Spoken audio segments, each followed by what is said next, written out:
Hello friends, എല്ലാവർക്കും lac ലിപ്സിന്റെ പുതിയൊരു വീഡിയോയിലേക്ക് സ്വാഗതം. ഒരുപാട് ആളുകൾ എന്റെ ഇൻസ്റ്റാഗ്രാമിലും വാട്സപ്പിലും ഒക്കെ ലക്ഷദ്വീപിലേക്ക് എങ്ങനെ വരാം എന്ന് ചോദിച്ചുകൊണ്ട് ഒരുപാട് മെസ്സേജ് വരുന്നുണ്ട്. അപ്പൊ അവർക്കൊക്കെ മറുപടി കൊടുക്കാറുണ്ട്.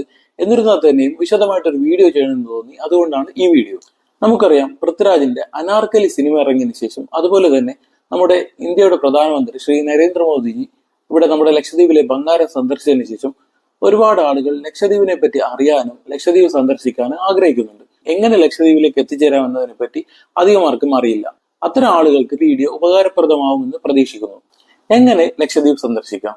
നമുക്ക് പ്രധാനമായിട്ടും 3 രീതിയിൽ ലക്ഷദ്വീപ് സന്ദർശിക്കാവുന്നതാണ്. ആദ്യത്തേത്, ലക്ഷദ്വീപുകാരായ ആരെങ്കിലും നിങ്ങളെ സ്പോൺസർ ചെയ്യുകയാണെങ്കിൽ വിസിറ്റിംഗ് പെർമിറ്റിൽ നിങ്ങൾക്ക് ലക്ഷദ്വീപ് സന്ദർശിക്കാം. അതിന്റെ കാലാവധി 15 ദിവസമാണ്.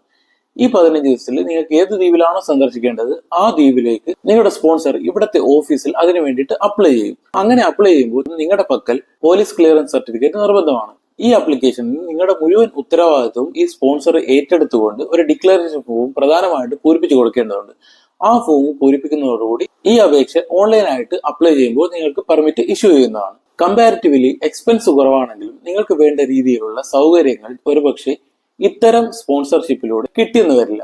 രണ്ടാമതായിട്ട്, സമുദ്രം പാക്കേജ്, അതായത് ലക്ഷദ്വീപ് ഗവൺമെന്റ് ഒഫീഷ്യലായിട്ട് നടത്തുന്ന പാക്കേജാണ് സമുദ്രം പാക്കേജ്. അത് ഏകദേശം 30,000 രൂപ മുതലാണ് അതിന്റെ സ്റ്റാർട്ടിംഗ് പ്രൈസ്. 5 ദിവസമായിരിക്കും അതിന്റെ ഡ്യൂറേഷൻ. കപ്പലിലായിരിക്കും നിങ്ങളുടെ സ്റ്റേ. പകൽ സമയം ഒരു ദ്വീപിൽ രാവിലെ നിങ്ങൾ ഇറക്കി ആ ദ്വീപൊക്കെ ചുറ്റി സന്ദർശിച്ച് നിങ്ങൾക്ക് വേണ്ട ആക്ടിവിറ്റീസ് ഒക്കെ നടത്തിയതിനു ശേഷം വൈകുന്നേരം തിരിച്ച് വീണ്ടും കപ്പൽ കയറും. പിറ്റേ ദിവസം മറ്റൊരു ദ്വീപിൽ കൊണ്ടുപോയി നിങ്ങൾ രാവിലെ ഇറക്കിയിട്ട് തിരിച്ച് അതുപോലെ തന്നെ വൈകുന്നേരം തിരിച്ച് കപ്പൽ കയറ്റും.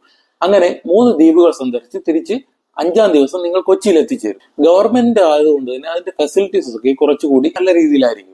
പക്ഷെ ആ പാക്കേജിന്റെ ബുദ്ധിമുട്ടെന്ന് പറയുന്നത് നിങ്ങൾക്ക് ലോക്കൽ ആളുകളുമായിട്ട് ഇടപഴകാൻ സമയം വളരെ കുറവായിരിക്കും. ഇവിടുത്തെ ആളുകളുടെ കൾച്ചറും മറ്റു കാര്യങ്ങൾ നിങ്ങൾക്ക് ഒരുപക്ഷെ മനസ്സിലാക്കാൻ ടൈം കിട്ടിയെന്ന് വരില്ല.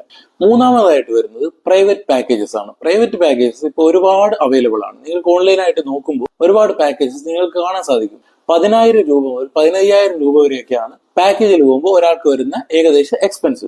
അതിൽ ഫുഡ്, അക്കോമഡേഷൻ, ടിക്കറ്റ്, അതുപോലെ തന്നെ പെർമിറ്റ്, പിന്നെ കുറച്ച് ആക്ടിവിറ്റീസ്, ഇതെല്ലാം ഇൻക്ലൂഡഡ് ആയിരിക്കും. അതിന്റെ പ്രധാന ബെനിഫിറ്റ് എന്ന് പറയുന്നത് നിങ്ങൾക്ക് നിങ്ങളുടെ ആക്ടിവിറ്റീസ് കഴിയുമ്പോൾ ഒരുപാട് സമയം ലക്ഷദ്വീപിൽ ചെലവഴിക്കാൻ സാധിക്കും. മിക്കവാറും എല്ലാ പാക്കേജസും ഒരാഴ്ചയായിരിക്കും അതിന്റെ ഡ്യൂറേഷൻ വരുന്നത്. പിന്നെ കപ്പൽ പ്രോഗ്രാം അനുസരിച്ച് 1-2 ദിവസം അങ്ങോട്ട് പോകാനാണ് സാധ്യത. ലക്ഷദ്വീപ് സന്ദർശിക്കുന്നതിന് ഏറ്റവും ബുദ്ധിമുട്ടായി വരുന്നത് ഷിപ്പ് ടിക്കറ്റ് ആണ്. അപ്പോൾ ഇത്തരം പ്രൈവറ്റ് പാക്കേജസ് ആകുമ്പോൾ ഏജന്റ് തന്നെ കാര്യങ്ങളെല്ലാം മുൻകൂട്ടി തയ്യാറാക്കി നിങ്ങൾക്ക് ടിക്കറ്റും വേണ്ട കാര്യങ്ങളെല്ലാം വളരെ പ്രൊഫഷണൽ ആയിട്ട് നല്ലൊരു ട്രിപ്പ് ലഭിക്കാൻ അത് ഇടയാക്കും. 3 രീതിയിലുള്ള പെർമിറ്റ് ആണ് ലക്ഷദ്വീപിൽ നിന്ന് ഇഷ്യൂ ചെയ്യുന്നത്. ഒന്നാമത്തേത് ഞാൻ നേരത്തെ പറഞ്ഞ പോലെ തന്നെ വിസിറ്റിംഗ് പെർമിറ്റ്, രണ്ടാമതായിട്ട് ലാബർ പെർമിറ്റ്, അതായത് വർക്കിംഗ് പെർമിറ്റ്, മൂന്നാമതായിട്ട് ഒഫീഷ്യൽ പെർമിറ്റ്. ഇന്ത്യയിൽ ഒരുപാട് ടൂറിസ്റ്റ് ഡെസ്റ്റിനേഷൻ ഉണ്ട്.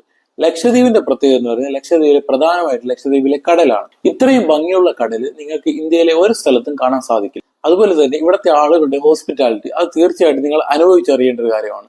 അത് ഇവിടെ ലക്ഷദ്വീപ് സന്ദർശിച്ച എല്ലാ സന്ദർശകരും അവരുടെ ഫേസ്ബുക്കിലായിക്കോട്ടെ അവരുടെ ഇൻസ്റ്റാഗ്രാമിലായിക്കോട്ടെ പ്രത്യേകമായിട്ട് ജനങ്ങളെ പറ്റി എഴുതാറുണ്ട്. ലക്ഷദ്വീപ് എന്ന് പറയുന്നത് ടൂറിസ്റ്റ് ഡെസ്റ്റിനേഷൻ ആയിട്ട് അറിയപ്പെടാൻ തുടങ്ങിയിട്ട് കുറച്ച് വർഷങ്ങളേ ആയിട്ടുള്ളൂ. അതുകൊണ്ട് തന്നെ ഇപ്പൊ ലക്ഷദ്വീപ് സന്ദർശിക്കുമ്പോൾ ശരിക്കും പറഞ്ഞാൽ എക്സ്പെൻസ് കുറവാണ്. ഇനി ഒരു 2 വർഷം കഴിയുമ്പോൾ ഇപ്പോൾ ഉള്ള എക്സ്പെൻസിനേക്കാൾ കൂടുതലാകാൻ വളരെ സാധ്യത കൂടുതലാണ്.